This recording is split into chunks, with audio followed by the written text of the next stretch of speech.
All right, all right, all right. Welcome, welcome, welcome to the Restoration Rebel Roundtable for the 7th of August already, 2018. My name is Andy McCabe. I am your Restoration Rebel leader for now, until Clark beats me up. We'll see. Before we start every meeting, we do this. We read the 4 agreements. It's dark in here. I'm going to turn the light on. These are the agreements that we've all agreed to, committed to, their commitments. And the reason, let me reiterate something tonight. Since I am not wearing sleeves, I can be a little bit more boisterous. There's a reason these things exist. And they're not just for fun. They're not just because Andy needed something to sound official. If we commit to applying these 4 principles in our businesses and in our lives, and in this group that we have all decided to be a part of and contribute to, if we adhere to these things in unity, everything changes for the better. But as soon as we start picking and choosing and saying, you know what, I liked 1 and 2, 3 and 4, it doesn't work that way. Because if we do these things, it takes the power away from the current power structure. It allows us to tell our clients, empower our clients, and tell the adjusters that are trying to tell us what to do. It allows us to tell them what to do. Because guess what? These are our rules now, because this is our game.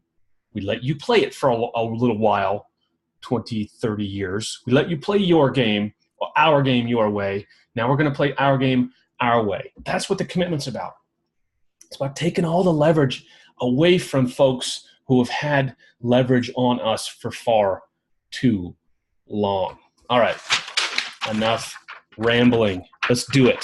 Rebel commitments. In order to maintain clarity of purpose, we ask that every member of the Rebel community make the following commitments. Number 1, I will protect the value of my services. I will never provide free services, as this would only serve to erode the value of similar services industry-wide. Ward law much? Rytech much? Okay, commitment number 2. I will practice incredible transparency. I will explain our processes in detail to my client. I will never hide details or manipulate reports. I will never communicate with a third party without also communicating with my client. Don't do it. Don't fall for it. Don't let them call you and have a phone conversation that your client is not a party to. Does you no good. Commitment number 3, I do not believe in competition. The restoration professionals in my market are part of my community. I will be an active member of that community. It is our unbreakable unity that will create the change that we strive for. We have 2 members of the newly minted Colorado chapter in here tonight, and I am so excited, so excited. I'm going to wait to read the last one to get Vanessa George in the room. Get in here, Vanessa. Commitment number 4, I am willing to walk away from any project, client, or contract that is not compatible with my values and stated mission. Good business does not require us to give up money, sleep, or our humanity. For too long, we gave up all of those things. We'd wake up in the middle of the night and go, oh, how am I going to make payroll? Or we'd like, oh, why did I sign that contract? Why did I agree to do that loser job? Oh, because the adjuster said he'd make it up on the next one. They never make it up on the next one. All right. There we go. Boom. Put those back up on the wall. We should make a poster of those. I'm going to do it tomorrow. I'm going to do that and put it on Shopify. Did you know we have a Shopify store? Yeah, your mugs and stuff. All right. Clark is probably still on that phone call. Jonathan Grubb bowed out already. And I guess it's me. All right, I can't step away yet. Fine. First, we introduce who's here for the first time. There's one first timer here. Who's Carlos? This is your first Restoration Rebel Roundtable, really? Yes, sir. It is. All right. Well, howdy doody. What's the name of your business? Where are you at? And what's your specialty? I'm going to say, how'd you find the Restoration Rebels? So We do mitigation and construction currently. However, we're going to go to straight mitigation, letting go of the reconstruction and taking on the asbestos. My background does come from the asbestos industry. That's how I got into mitigation. I owned an asbestos company for a few years, sold that, started relying on restoration. And, now I'm going back to asbestos, letting go of the reconstruction, focusing on just mitigation and asbestos. Yeah. The Denver, Colorado. And I found Restoration Rebel, I believe on YouTube. I think I came across one of your videos, and it got my attention. And then I started looking into it, and I found the group on Facebook. Had a lot of people that I would network with on the asbestos side. They were part of the group as well. So, I jumped right in. Perfect. I'm glad you did. I'm really glad you did. And were you part of that, the Denver chapter meeting where Chancey took his phone around and introduced everybody? Yes, sir. I was there. The first meeting. The first one. And you've had 3 now. Yeah? Yeah. All right. Oh, yeah. What's your take? And I'll open the floor before we go to the next. I think Vanessa George has not been in a Restoration Rebel Roundtable before either. So prepare yourself, Vanessa. Take some notes. You're going to have to introduce yourself here shortly. Mark and Carlos, how have you found the chapters? How so far? I know it's early. You've had 3 meetings. What's your takeaway, and what would you say to folks out there that haven't taken it upon themselves to develop their own Rebel chapter yet? I'll let you go ahead and speak first, Mark. Okay, so basically we got our first 3 meetings out of the way. We started inviting people, and our object is to grow the organization every time. So each time we have a meeting, we each try to bring at least one restoration company with us, so that way we can start multiplying the group. House. And Carlos and myself are actually having a discussion about designing a format that we're going to do. Obviously, we're going to start off with the 4 commandments that we need to follow, and then we're going to set up an itinerary of what we're going to discuss each month, and maybe have it ready to go for the following month, so that way people can get interested. Perfect. But the other thing that we were talking about doing was getting everybody else interested in speaking for themselves and sharing what they're doing, so everybody can pick up on different nuggets. Rising tide floats all boats. Absolutely. Carlos? Yeah, I think between Mark and I, Mark was networking with restoration companies far before he even found Restoration Rebel, and I was doing the same thing. It kind of comes natural to us. We already know all the restoration companies out here, and I think it's going to grow very, very quickly. I found something interesting this week. Last couple of weeks, I'm connected with 10,700 people on LinkedIn. So I've got a pretty good reach on the LinkedIn space. I started intentionally connecting with more auto body shops. And you know what I found? I'm probably connected with 200 or 300 different auto body shop owners and operators now. They have the exact same problems. They're talking about the exact same things we are, with a different slant, right? Because it's autos or houses, but the adjusters are playing the same games. The carriers are playing the same games. The third-party reviewers are doing the same stuff. I'm excited to see if we can get the Rebel chapters going. What about we brought in the auto guys from another side? I'm just saying, just thinking out loud. Clark, I'm glad you joined us. We've got one more newcomer here to introduce. Vanessa George, where are you from? How'd you find us? And what do you guys do? There you go. Hello? Can you hear me? Hello. I had my headphones in. I'm from Houston, Texas. Houston, Texas. Yes, and I don't do restoration. I actually do the billing for restoration companies. So, okay. A little bit on the other side of things. I saw y'all because I was looking for more information on stuff. My partner, she's been in the business. Actually started out working out for Mark.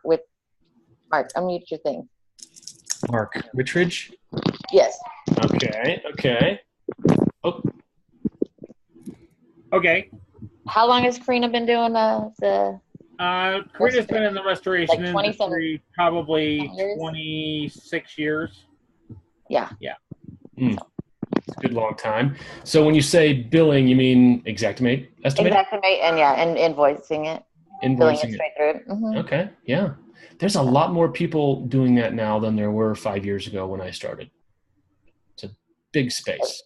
I'm relatively new. My husband's a general contractor, so I do his as well, and he teams up with a restoration company here in Houston. Most of your clients local, or do you have a national? No, I have two in California, 3 or 4 in Colorado, 1 in Texas, and I think I just got another new one in Virginia. Good for you. Good for you. Yep. We were talking before you got on the call about claims that keep going on and on and on. I'm working a local claim from 2 years ago. You've got to still be working. There's got to be contractors in Houston. They're still going to be working. Oh, from the flood? Yeah. Forever. Yes. He's actually about to just start a house, a complete rebuild for a home that was just finally demoed it. Finally, yeah. Or no, it's been demoed, and he's finally about to start to lay the slab down. So incredible. And he's still fixing houses from the flood. Oh, I'm sure. Well, Vanessa, thanks for tracking us down, and thanks for. Yeah, I had an interesting day today. State Farm has got a new policy apparently about when they think you send an invoice that's too high, that they just do a comparative based on another mitigation companies, what they would charge. And then just pay that. And then they send it to the check. They send a check to the homeowner and don't communicate with you whatsoever. Yeah, that's not new. I've never had that happen.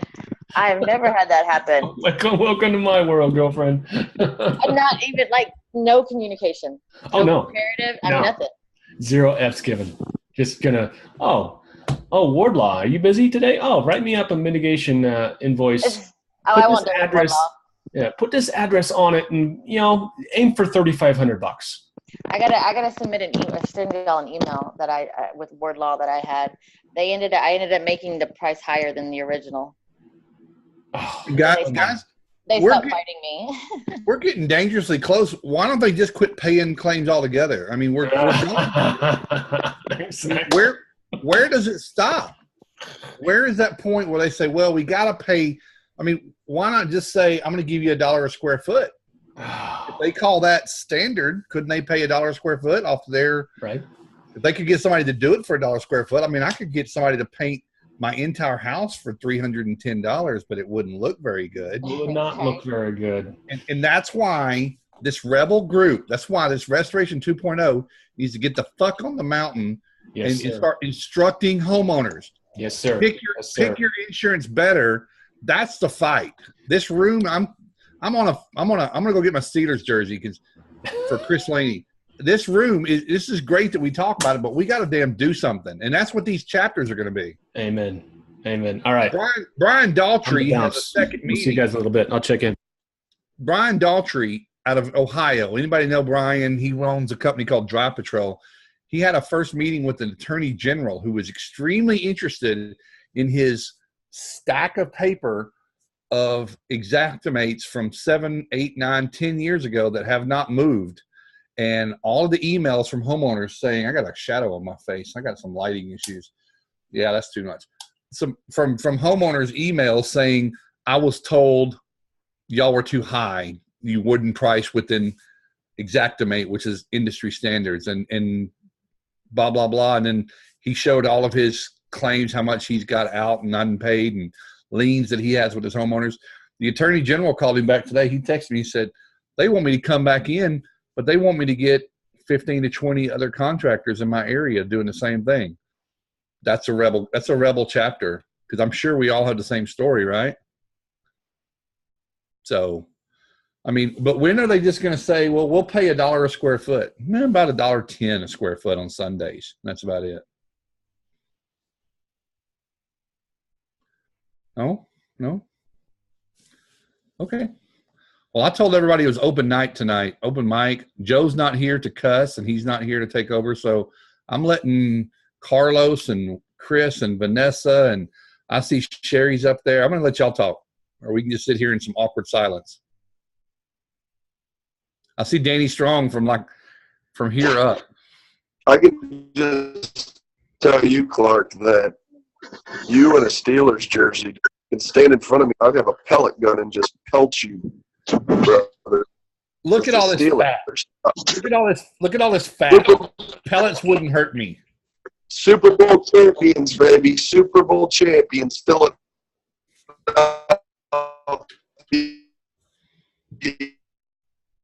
Back to back this year, baby.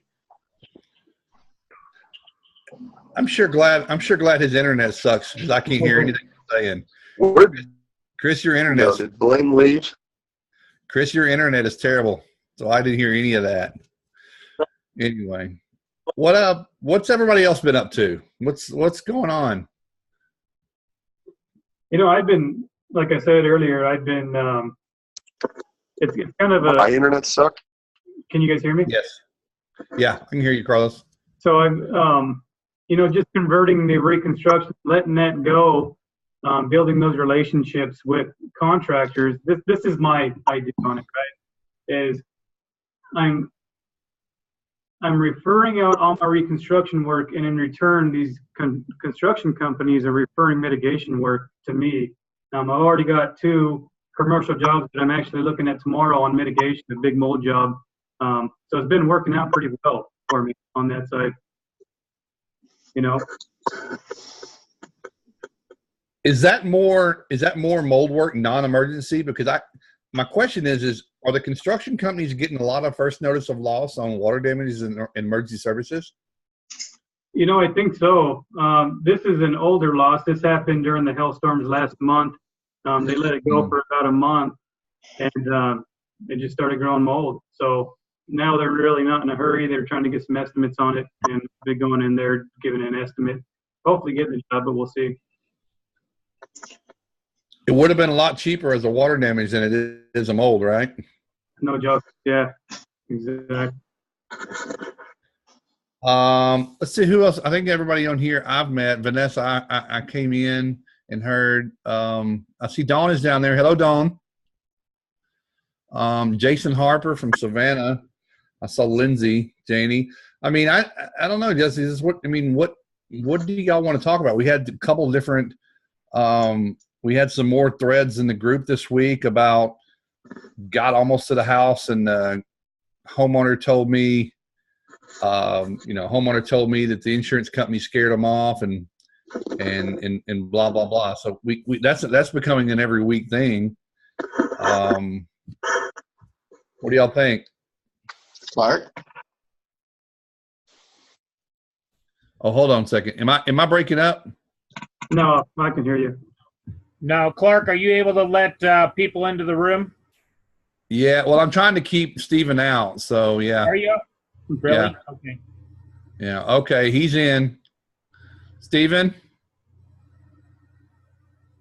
Yeah, Steven's here. I couldn't keep him out, sorry. How about me? Ken? No, you're out, Ken. I can't hear you. You can't hear me? I like that. That's good, because if you can't see me, I feel like I'm looking in the window from outside. You guys don't know I'm out here watching. Yep. And then I think Sean Connor just came in. Sean's been a member of ours for a while. So, look, I kind of made a video before we started, and, and some of you are new, won't have the past to reference, but these roundtables used to be much larger. And I think Danny and Dawn remember. And I just wonder, anything, if you eat, we all love green M&Ms, but if you eat them every single day, you get tired of green M&Ms, right? I don't care how good something is. So I wonder have we run the course of this platform or this format and what's more engaging? I was looking for that because I'm all about making it something where everybody looks forward to and not just like here comes Tuesday, we got the roundtable again, which is kind of where I'm at. Just because the last few weeks, I'll be honest, I feel like, it's just like we're, I don't know. I mean, I think a lot of it happens in the room and we kind of beat it up and kick the dead horse, and maybe that's part of it. So I don't know. Anybody's input on that? Steven's got his hand raised. Go ahead, Mr. Ardno. Hey, where's my video at? Can you even hear me? I can hear you, but I don't I see can't even see myself. I like to see myself when I talk, right? Yeah, I don't see you, buddy. Yeah, but at least you can hear me.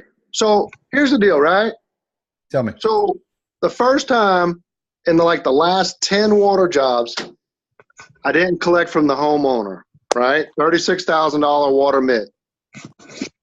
Now I'm 5 weeks out. Now I'm mad. So you're welcome to our world, Stephen. No. This is my ballpark, right? This is my rules. And here's where I'm at now. From now on, first part of the conversation is, here's my bill, right? Right with the homeowner at the table. I'm not sucking anything up until we agree that you're going to pay my invoice. Okay. Insurance or no insurance. Look, somebody's got to be responsible, and I shouldn't have to finance the insurance. So they told the homeowner, Okay. look, do not pay this invoice until we review it. He's overcharged you. So now they've put me in a bad spot with the homeowner who had a tragedy, right? Now I've got to come back and play Mr. Hey, I'm on your side. We did everything by the book. Here's the signed contract. Here's the signed invoice, right? So here's my beef. I need somebody to teach me T&M, right? I'm not going line items no more. It doesn't matter, Stephen. Sorry to hit you with that, but T&M or Xactimate don't matter. You will run in the exact same problem.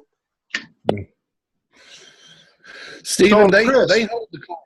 Stephen, they hold the cards. They've built a relationship with that homeowner long before you ever existed.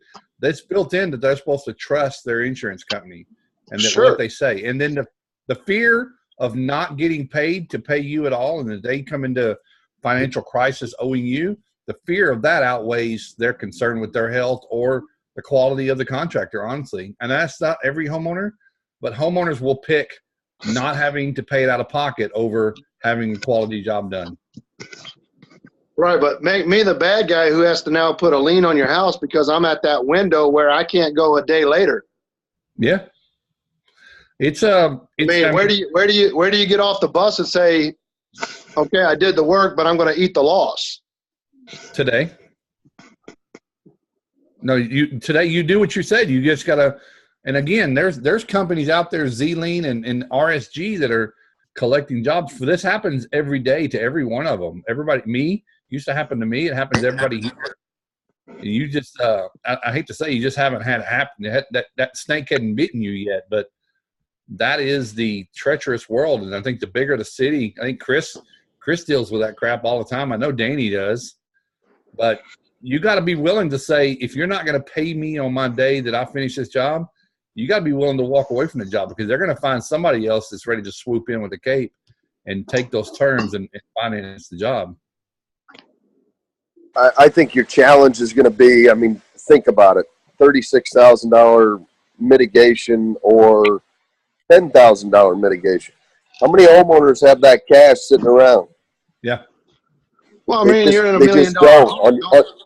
You weren't complaining when I was on the job tearing out your moldy kitchen cabinets, right?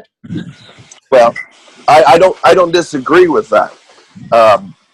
So what do you? The only challenge. So let's teach these young guys like myself. Okay, what do we do now? Right? Got a $36,000 mitt out there. You don't want to be the guy that puts a lien on $1 million house, but you're going to have to do something business-wise, right, Chris?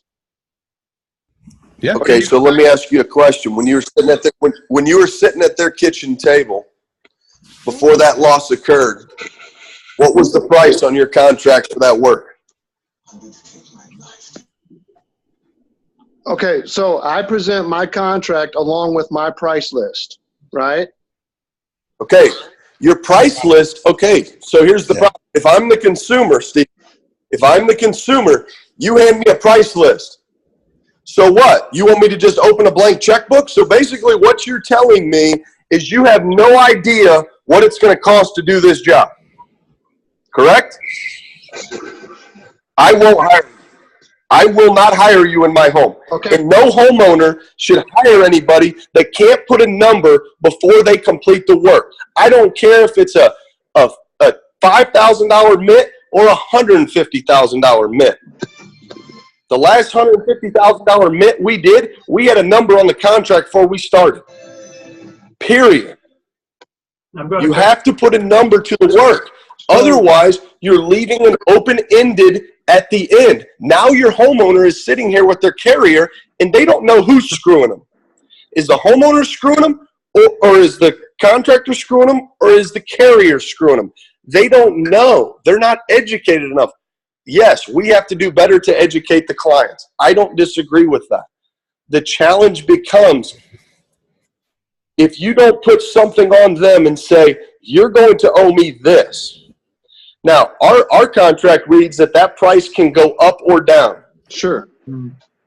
But we try to put a number to it, and that will at least hold them to that number, that homeowner. Because if you go in and do a $36,000 job, I don't care if you're in $1 million house, that guy probably doesn't have that cash. Right. He probably doesn't. He's got a $4,000 or $5,000 a month mortgage payment. Just $1 million house is not, I mean, out where Clark's at, those things are a dime a dozen. So it is a challenge, bud. Okay, so but we all deal with it every day. Okay, so Chris, your advice, right? So I'm on the job site. Homeowner says, I say, hey, look, we're on the job site. We need to, yada, yada, yada. They're an hour and a half away, right? They're not there, but they authorize work through email, like on the contract. It doesn't matter, Stephen. So you're telling me Here to give you them are, a price? Yeah, I always did. So I think I'm looking at the definition of contract. And so a contract is a binding agreement that it has to have a certain number of things. What you're going to do, how long it's going to take you to do it, and how much you're going to do it for. I know you don't always know those things, but you can get a pretty good idea with saying this is an estimated budget. So at a very minimum, I'm charging you for this. Anything over and above is going to turn into a change order. That's a transparent way to do it. So at Michael & Son, that's what we're doing. Every job was a number up front, whether it meant for them to decide whether they wanted to make a claim or not. It was right at their deductible or $5 over the deductible. But we told them that is just for what I can see off of this basic general assessment that I just made. There's nothing wrong with doing that. And guess what? If they're 2 hours away and they need to see it, then they need to wait for you 2 hours. And by the way, you charge X amount per hour wait time. You need to get your butt over here and take a look at it. I wouldn't walk into a restaurant at Outback if I didn't know what the dinner was going to cost. I wouldn't walk in there and order and get a bone steak, a T-bone, and a ribeye, and dessert, and then you hand me a $642 bill and say, what am I going to do? I can't walk out of here. They're not going to let me walk out of there. They're going to call the cops, right? It's really the same. We've allowed this to get to this point where we become the bank. But you do need to create some pricing up front. And with the line item pricing, you have the capability of doing that. Does anybody else do that here? I always did. I've got You're a talking question about for you. creating a macro? What? You're talking about creating like a macro system ready to go for a clean water loss and a number 2 loss or a cat 3 loss, so that way you already have it. You can just get to the room and drop that price in. Macro would work. But listen, if you're a restorer, if you've got any skill to be an estimator and kind of, if you can develop the scope of work, you can decide, you can put a dollar amount to that scope. If you can come up with what needs to be done, come up with a price for it. Hold on a second. Marshmallow, Dad. Marshmallows, Dad. Chris, is that what you do? Do y'all price up front? Yeah. So in our state, it's the law over $150. It's the law in a lot of states. Ohio too. Yeah. You have to provide a price to a homeowner up front. You sit in court and the judge is standing there and says you didn't provide him a price. I would be hard pressed that judge is going to grant you something. But so what we've changed over to, we used to use the paper and the Excel spreadsheets. We used to use Excel on computers. We did all of those things to create what we felt was going to be the best estimate. And I'll tell you, after 15 years of doing it, after we went to Ben's class, we're on Xactimate Mobile. All my PMs have iPads. They all got the D2s or the distro laser deals. And we're building them right there on site with our price list. And my guys are building $10,000 mitigation estimates in about an hour right there on site. Everything's done. It's finished. If the homeowner wants to approve for us to start the extraction process while we're starting this documentation, we'll typically do that. So there's always going to be, 3 guys minimum that show up to that emergency. 2 guys are going to start the extraction process. We'll have a number to you within an hour. If they're not home, it's very simple, very quick. It's an Adobe PDF. It can be signed on their phones. We're going to email you a copy of the estimate. We're going to email you a copy of the work authorization. You're going to remotely sign that via your phone, on the phone while we're there. You're going to send it back. My guys cannot start work basically over and above that little extraction until those things are done. And we found it to be a lot more transparent. And what happens is when an adjuster calls, so we got a loss this morning at 8 o'clock. At 12 o'clock, the adjuster calls. At 12:05, he had the estimate in his email box.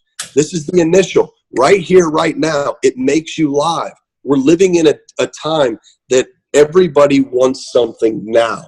And that is very difficult for service providers, I believe. I think it's one of the hardest things we deal with, trying to get them the information live. But that's what we do.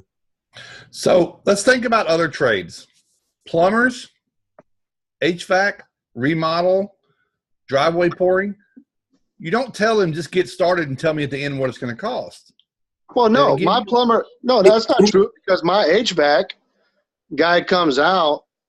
I say, hey, I need service on my HVAC twice a year, spring and fall, right? Because I want it cleaned. He comes out, he drops me a bill when he's done. But what for the clean? But you've already predetermined what the cost is going to be for the clean, right? If you've got a condenser that's out and it's going to be $1,800, does he go ahead and fix it without your approval? What if it's 36 grand? Steven? Uh-oh. So does he have your approval to fix whatever it is, no matter what it is, without telling you how much it's going to cost? Well, I've never guess I've had to question it. Like I've never had to have that work done. But that's what we're doing to homeowners. We're just springing them with the bill, saying you don't know what this is going to cost, but you're going to love it when you see it. No, when I get there and I show them my price list, I put out there what I think it's going to take to do the mitigation. Oh, so you are. Right? Okay. So on this one, I did not, because the homeowner was not there, right? Didn't even come there for the first 10 to 12 days. All she said was, look, do what you need to do. That was it. Never questioned or asked for price. So welcome to the. I'm educating her every day, sending her emails of what we did for that day and what we got for the next day. And so she never questioned anything, right? I didn't see her for like the first 10 days. We were already done. Now, normally I walk into a house, I assess the situation, I look for moisture, right? Tell them, hey, look, I can write you up an initial cost assessment. I do that on my spreadsheet. Say it's $4,000, right? I've got all my line items. I'm checking the boxes. I'm putting in my service call. I hand them the contract. I sit down at the table, and I hand them the initial assessment cost. I have them sign both of them right then and there with the fine print that says, hey, this is going to be an open-ended estimate, but this is what we anticipate without being able to break into those walls to see what's behind them. Well, here's my question. Then why do you feel bad about filing a lien? Because it sounds like you did everything you needed to do. I mean, well, because to me, I'm just questioning, okay, what is my options here? Do I go back to the adjuster and say, okay, name your price, let's do this, and so we get it done? Or do I go, hey, homeowner, I'm sorry that they're pushing you into this corner, but I need my money. Well, you do know the insurance company would be happy to pay you $21,000, and then without a question, they just wanted to dictate how much it is. Danny, you had your hand raised a while ago, and then I've got Jason Harper with his hand raised. So, Danny, go ahead.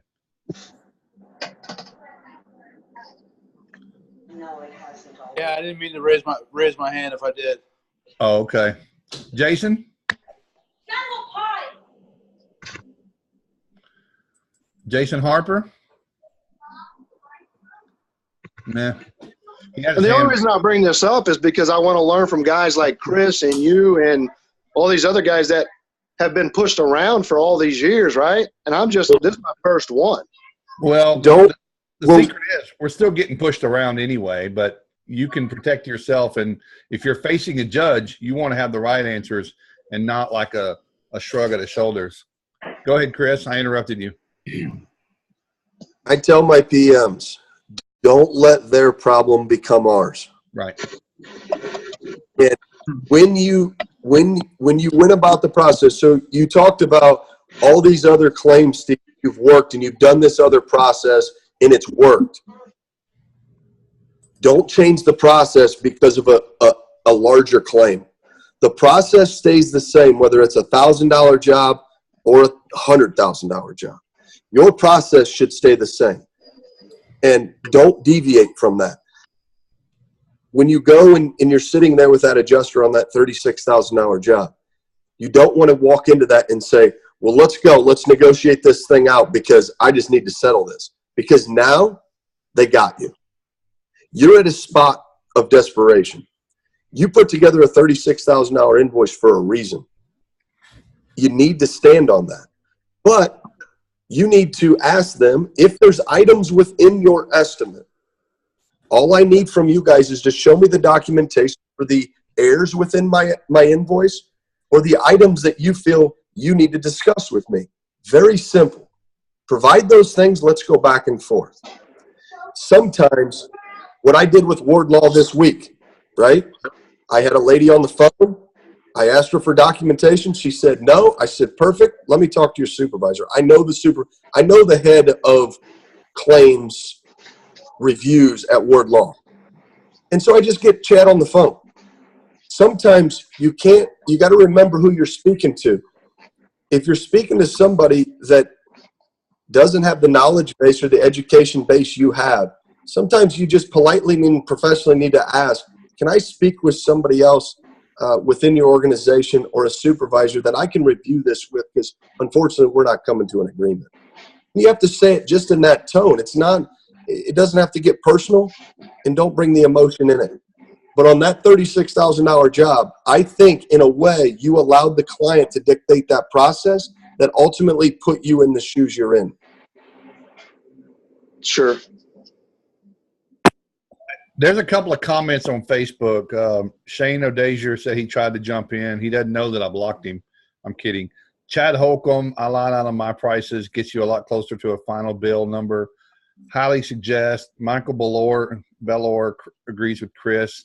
You at least need a square foot price. So start getting really good, Stephen, and just ballparking that. I mean, again, Chris, I bet you can walk into most jobs and kind of get a feel for, and Mark's probably the same way. You just feel like this feels like about a $30,000 job based on this many contents and this much water and this building material. I mean, you kind of get that. It's just like a sixth sense, right? Danny, do you get that sometimes? Yeah, we put a not to exceed on our scope, or our scope is defined by the not to exceed that we put on the contract. Yeah. And obviously, if that scope changes, increases, then our not to exceed will reflect the change order to receive that change as well. Danny, are you an Xactimate? We do probably 50-50 at this point between time materials or Xactimate. Are you using P&M Pro with Greg? Yeah. Yeah. Chris, I gave you his contact. Are you going to get a hold of him? Yeah, I haven't heard anything back from those guys. Yeah, he said he was on vacation this week. But, I mean, again, I think in either way, you can put a price up front. It doesn't have to be your final, but it is something, and it's transparent. It's just what Danny just said. No matter what, put a number on that contract. That guys, I can't say how much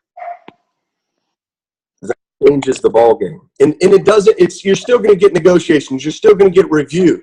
But in the end, at least I got something right here. I got a number that we all agree to up front. Now we have change orders just like Clark talked about. And if we're going to exceed that, here's the change order, here's the price difference, and you turn those things in. At least you have the proper documentation. Are you going to get adjusters that are going to say you charge too much? 9 times out of 10, yes. Hey, guys, hold on for a second. Y'all just carry on. I'm going to push.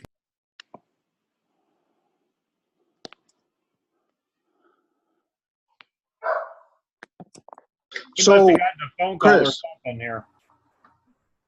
So, a new guy, right? A new guy on the block, right? That's what I am. So,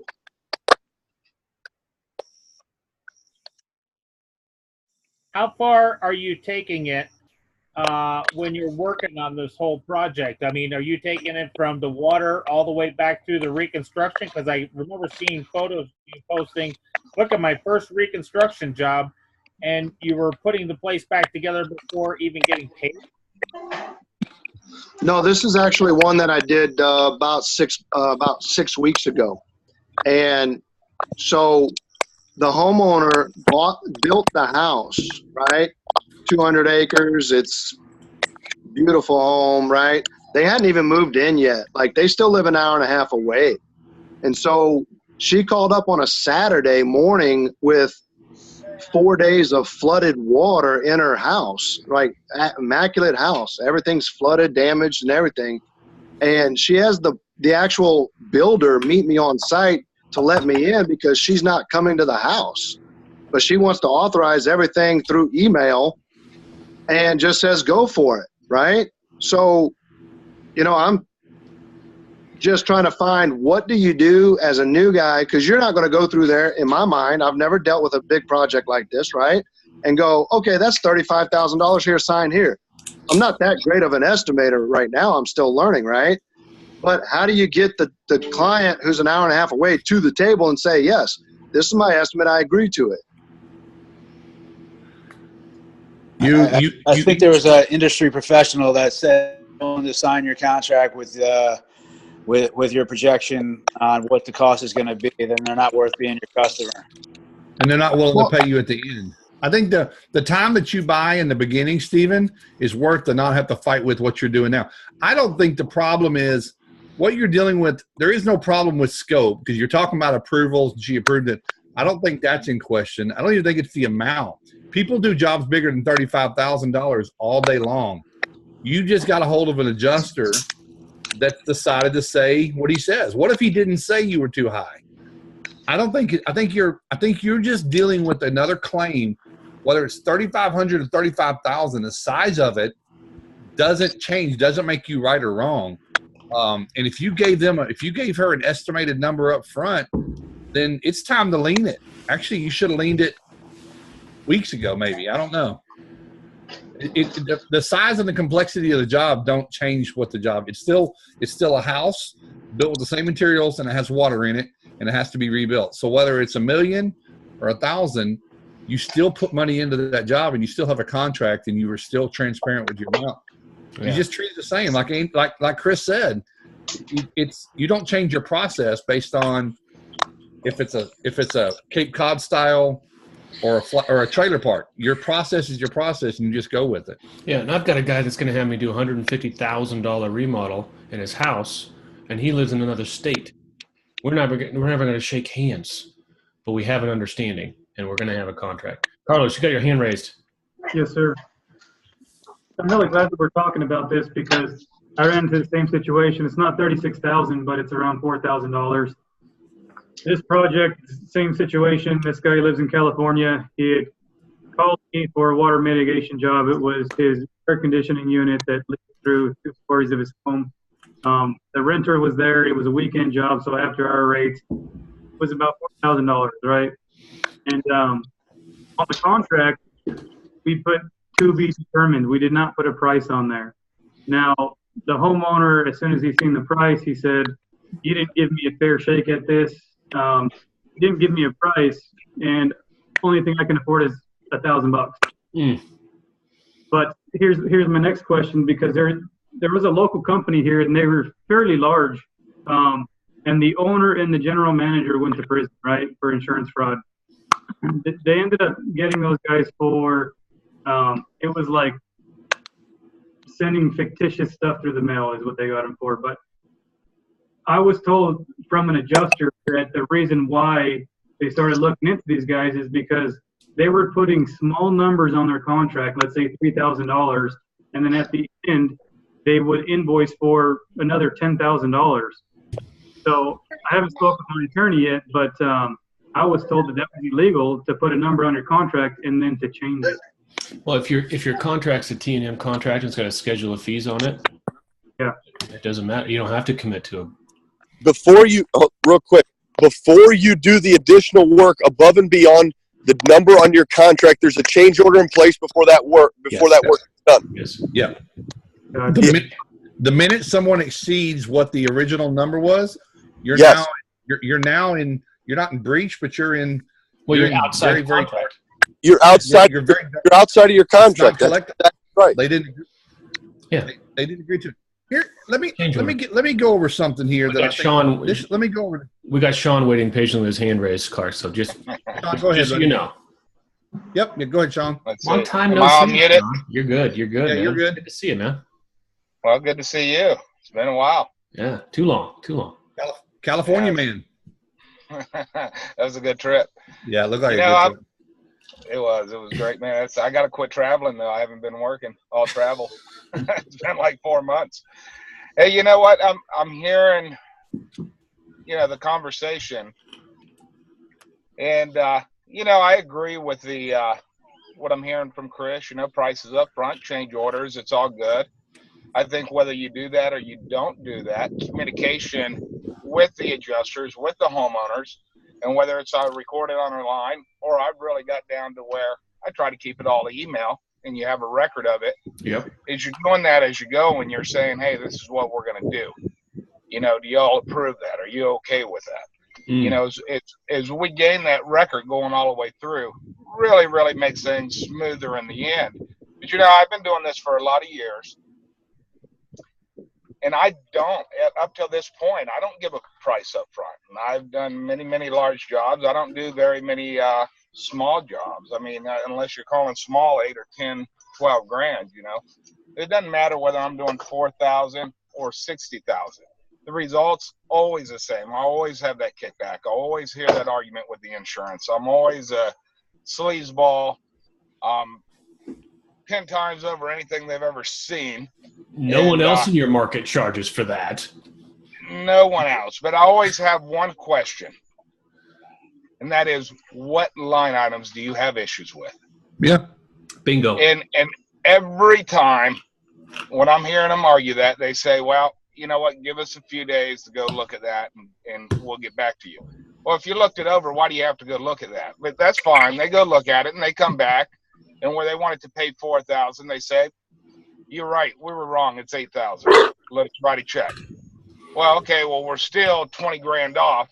What line items do you have issues with? Well, let me go look, and we'll come back. So they go, take a couple days, come back, and they raise it again. At the end, we end up at $20,000. They don't have an issue with a single line item. It is so simple. All you have to do is to know your craft and do everything by the industry standard. And then ask what line items you have issues with. At the end of the day, if we're doing it per industry standard, how are they going to decline it? We're working on the same software that they're working on. We're on the same price list. So the question is, should we have done the item or should we not have done the item? Yep. I've never had problems. I hear this. I don't like the arguments. I hear it constantly. I don't think that I'm gaining friends doing it the way that I do it. But I don't think they're looking to make friends to begin with. No, they're not. I bill what I bill. I find my own work, and I don't have a problem getting paid. I get calls from people, from friends in the industry, which have adjusters that have told them they're absolutely not going to pay them anything. It takes me about 3 to 4 or 5 phone calls, and I have them a check. It's very simple. What line items do you have issues with? document your stuff, record it. Don't make it a conversation that only you and that individual know you were having. Copy your homeowner, your client on every one of those emails. Yeah. Every email back and forth, copy them on it. And take a note from the last podcast. Leave the pronouns out of it. It's not my estimate or your estimate. It's the estimate. What? It's not which one of my line items do you have a problem with? No. Which one of the line items do you have a problem with? Yes. It got Steven just said here, I wonder if someone would let me see their operation on for a couple of days on my dime. That's what the chapters are about. It's other people looking at how they resolve these same issues, or maybe not resolve them, but how they best prepare themselves to fight for them. So what I was going to say a while ago, and I used this earlier, Andy, a plumber. I'm ABC Plumbing Company, and I go out to your house. Hold on a second. I got to meet some people. I got him. Okay. I go to your house and I say, I'm gonna do this thing, and it's gonna cost you $1,200, $1,300, $1,400. And it doesn't matter. Maybe it's $32,000. At that point, the homeowner says, you're giving them a price, and the homeowner says, well, I don't have that much money. The plumber doesn't just run in and say, well, let me just go ahead and get started. Right? But that's what we do. And listen, we do it because we don't know where the next loss is coming from all the time, right? So it's always feast or famine. And the plumber, his boss, the owner, won't let them just go and do jobs without getting secured a payment, right, on a contract. So they say, because they're paying. So I just worked for a company, it's not long ago, big company. But your average plumbing company pays $15,000 a month for advertising. Plumbing company. So they are paying top dollar to be advertising, commercial, radio ads, to make sure they keep getting those calls, because they know that every day they've got two other, listen, if they say, oh, I don't want to pay $1,200, I'm going to call Joe the plumber. And Joe's going to come over and say, oh, it's $400, but he's not going to fix all the same stuff. And I just think we run our companies in the wrong way. I do. I think we allow ourselves to get to this point. We allow the leverage to be applied to us. Yeah. We give them the lever. We use the excuse that homeowners don't have that much money. It's a financial burden to own a home that you're responsible for that. Give them financing options. I told everybody here, pick up financing as an option to give every single customer. And that's how you're going to get paid. But if you're not willing to walk away when they say, well, I can't pay you $12,000 and I can't guarantee you that my insurance is going to pay you, how do you proceed at that point? You say, well, okay, we'll get started anyway. Show me the room. You better be prepared to roll the dice at the casino with that money. Exactly. Yes, exactly. Why not play the stuff? Why not buy Bitcoin instead? Your chances are just as good. Rich has had his hand raised for a little while. You still got something to say there, Rich? I'm going to unmute you. Topic we've gone to. It's not worth going to. A little while ago, Clark said, you got to get your clients to get better insurance companies. Yeah. Who's a better insurance company?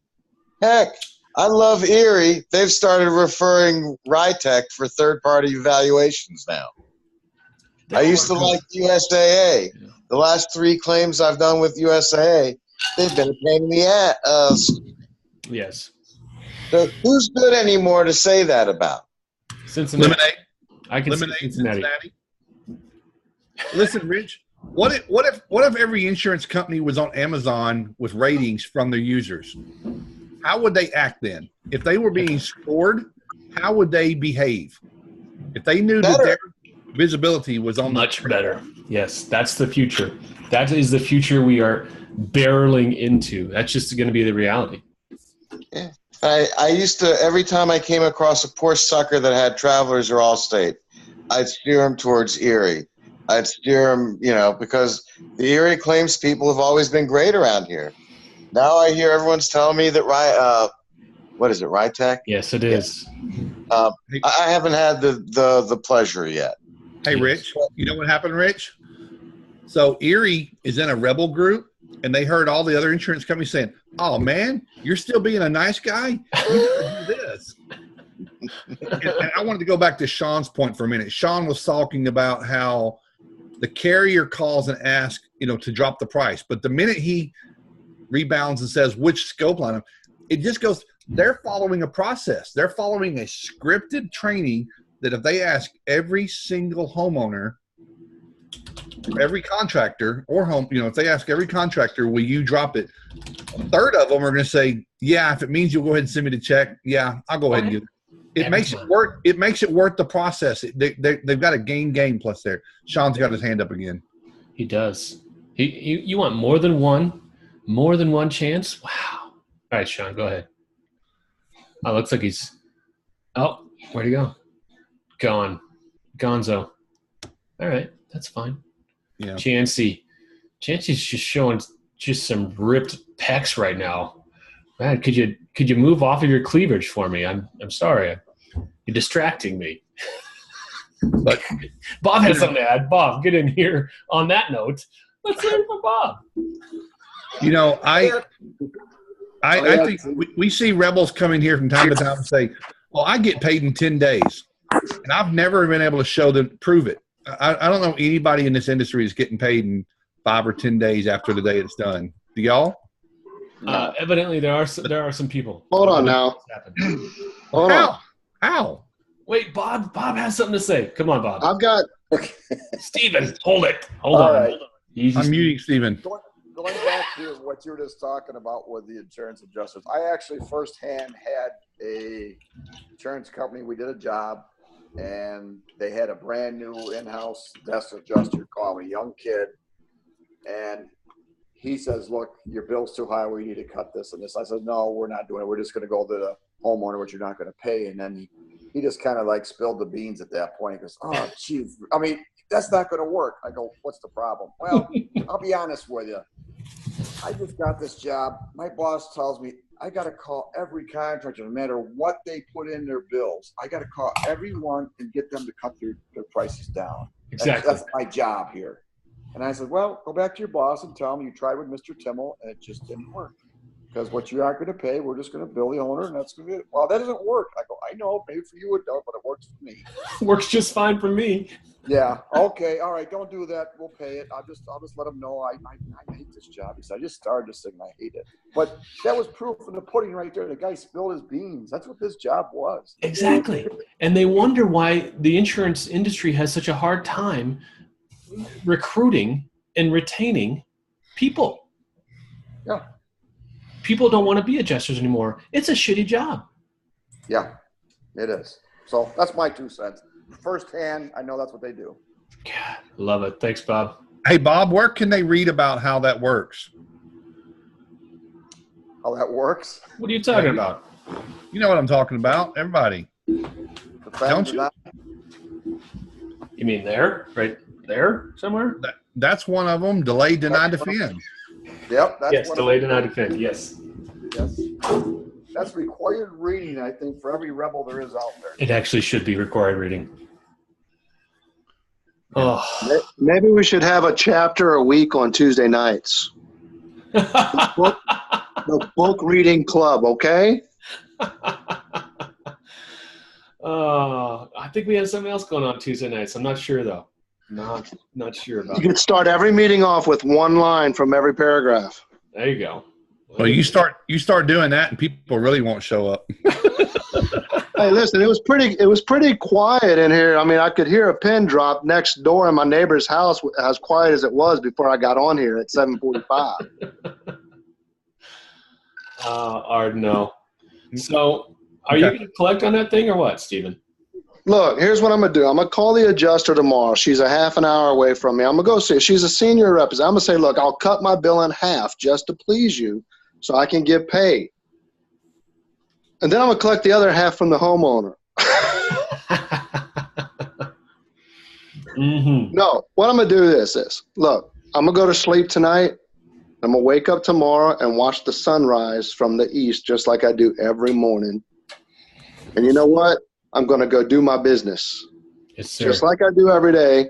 And you know what? I learned my lesson on this one, right? Got to tighten up the ducks. Yes, sir. Right? 9 out of 10 is not bad, right? 9 out of 10 collecting from the homeowner. Last 10 water damages. This one just didn't happen. So now I'm waiting 6 weeks later, 5 weeks later, and I'm just like, okay, now what do I do? Now it's at review. Well, when's that going to be done? Don't know. I told my homeowner not to pay you. File that lien. Intent to lien. Intent to lien. Intent to lien. Yes, sir.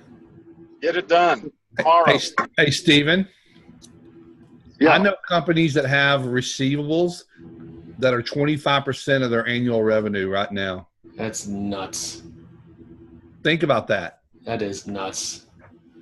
I couldn't live. Like, I couldn't survive. My business would be over. Wow. I wouldn't be happy about it. I would not be. I'd be looking for vacations, and I'd go broke because I couldn't work that way. Unhappy camper. All right. So sounds like Ardno came in and kicked a hornet's nest, which was awesome. Sorry I missed that whole thing. Do we want to go to a different night? No, I don't want to answer right now. Do we want to go to it? Does tonight work best for everyone? Let's put it in the group. Let's talk about it this week. Clark and I are going to be in LA next week on Wednesday, and then still in LA Thursday, Friday, Saturday. If you know anyone in LA that wants to learn the rebel ways, we're going to whip out all the voodoo and the juju and spill the beans on how the rebels get paid on Wednesday. I think Sean needs to come back out to California. Probably needs to. And Danny travels every day, so he needs to fly out. All right. I'm getting real tired. Guys, I'm out. Everybody have a good night. Good. All right. Bless y'all. We'll see you in the group. Take care.